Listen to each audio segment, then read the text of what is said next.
Welcome to another episode of Education Spotlight, where we shine the light on transformative initiatives within the Ministry of Education, Guyana. Today we shine the light on the Special Education Needs and Disabilities Unit, better known as SEND Education.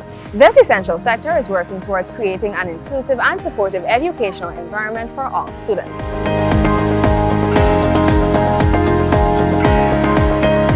I think when we talk about the SEND unit, we talk about the different arms that make up the SEND unit, or the SEND sector, so to speak. So the SEND sector is made up of the unit at NSER, the Special Education Needs Unit, specifically with the responsibility of training. You have the regional center here, and then you have the offices in the regions where every educational district has a special education officer or an office with responsibility for special education in Guyana. Special education is important because we're experiencing more and more learners not being able to cope in schools. In addition to the fact that the largest number of special education needs learners can be found in those mainstream schools, and by those mainstream schools I mean nursery, primary and secondary schools. So having persons, having a department, having initiatives to support them can definitely make an impact in their lives, and by extension speak to the validity, reliability and need for the special education needs sector.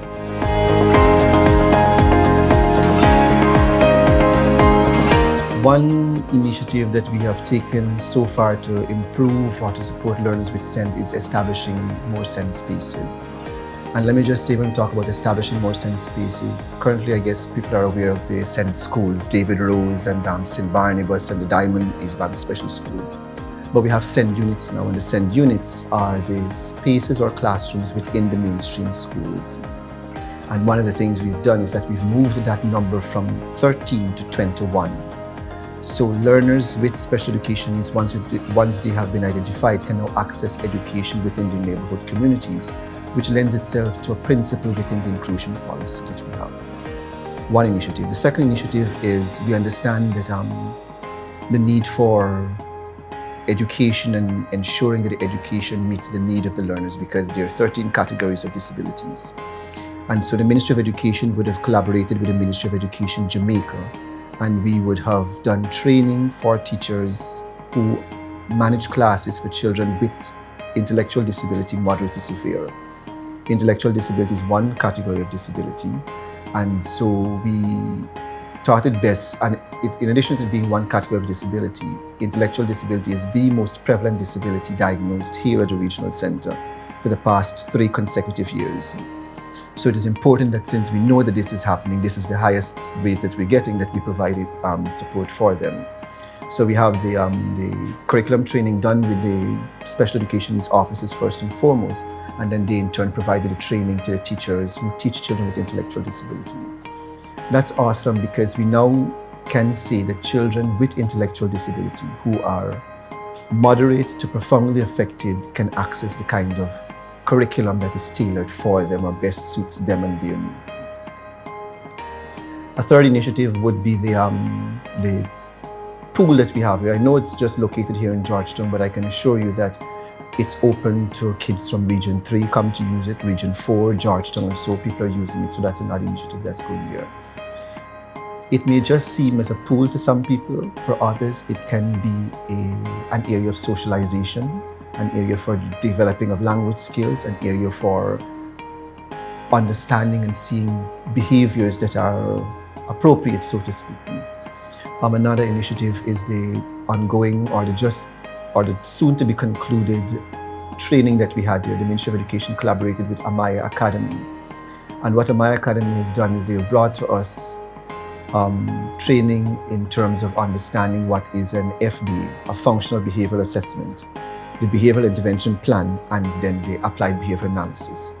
We're going this route because here again you have intellectual disability being the most prevalent category of disability identified, and just under that is autism spectrum disorder.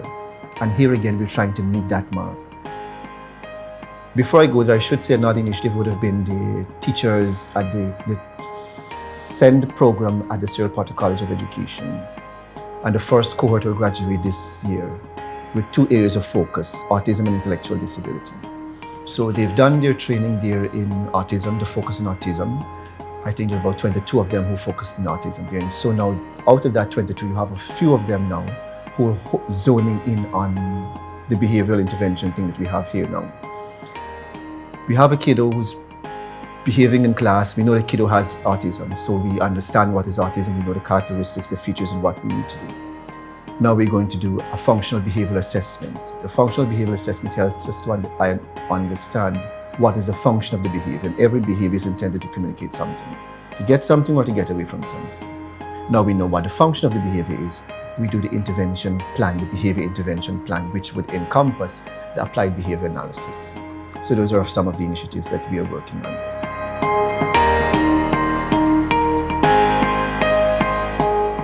To date, I haven't faced any challenges. I've had learning lessons. And one of the biggest lessons I've learned is providing sensitization and public awareness. And so, like the session I had earlier with EduFM, and now we're having this session because it's important that we help society to understand that there are persons in our society who are functioning or will function differently. And while I'm not asking you to feel sorry for them, I'm asking you to understand the differences and appreciate those differences and support them where we can.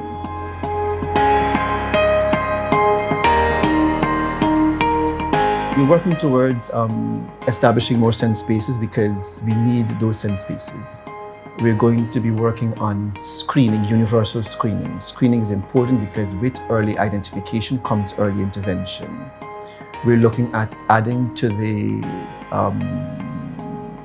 curriculum for intellectual disability to have one that is for children on the spectrum autism. We're looking at ensuring that our learners have access in terms of transportation to get to and from school, because that's a big one too. Lesson there, a lesson, not a challenge, in that at some schools our attendance at special schools more so is not where it should be because children aren't getting to school. You're not getting to school because of a lack of public transportation, but the stigma that parents encounter when they're going to get on a bus with a child who's screaming or has sensory issues. The other persons in the bus are not susceptible to having them sit with them. So if we were to provide transportation for them, then we'd get more students in schools. And so getting more students in schools, we can get more done. Another initiative is collaborating with other partners and stakeholders in education. Special education learner cannot be addressed just by education alone or teachers alone. We need to understand what, the University of Guyana, the Faculty of Health Sciences did a research with some of our kiddos in special schools, particularly those with Down syndrome. And I think if I remember correctly, some of them had liver issues. It's important that that information transcends into the school environment so we know what are the characteristics of someone with a liver problem. Is it lethargy? And so when the teacher sees Keon being lethargic, okay, this is one of the characteristics, and how do I deal with Keon? In addition to that, what should his diet look like? And then that helps you there. And so the health sector, the education sector, the human services, and the other all coming together to provide a comprehensive and holistic approach to supporting that individual. Special education has been a population that has been neglected over the years. Those were considered children not school ready, and parents had to find ways to keep them at home. And it was very difficult, especially if you're a working parent. So what the ministry has done is created this program so parents can now bring their kids and they're assessed or screened or tested to determine what types of disabilities they might have. Whether it's autism, whether it's learning disability, whether it's behavioral. So parents and schools can identify these children. And they have to be tested before we can place them in a program. So they're not just it's not just one size fits all. There are 13 disabilities areas. So that's a new and thriving program. It is a new program and it is needed. However, in Guyana, it's very difficult to find specialists for the 13 disabilities to deliver instruction. So right now, we are in the process of training teachers at CPC in special education or SEND.